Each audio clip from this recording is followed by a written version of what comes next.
ગુજરાતના અનેક ગામોની સમસ્યા એટલે ગૌચર પર અતિક્રમણ.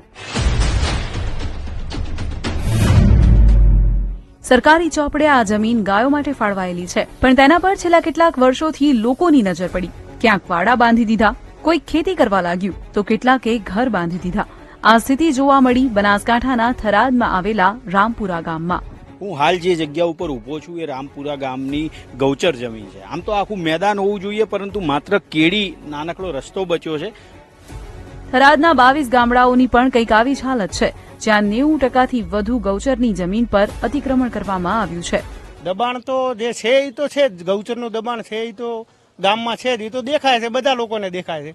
એવું નથી કે સરકારને આ બાબતની કોઈ જાણ નથી. તલાટી લેવલથી માંડીને પંચાયત, હાઈકોર્ટ અને મુખ્યમંત્રી કાર્યાલય સુધી અનેક લોકો આ મુદ્દે લડત આપી ચૂક્યા છે, પરંતુ કાર્યવાહી માત્ર કાગળ પર જ છે.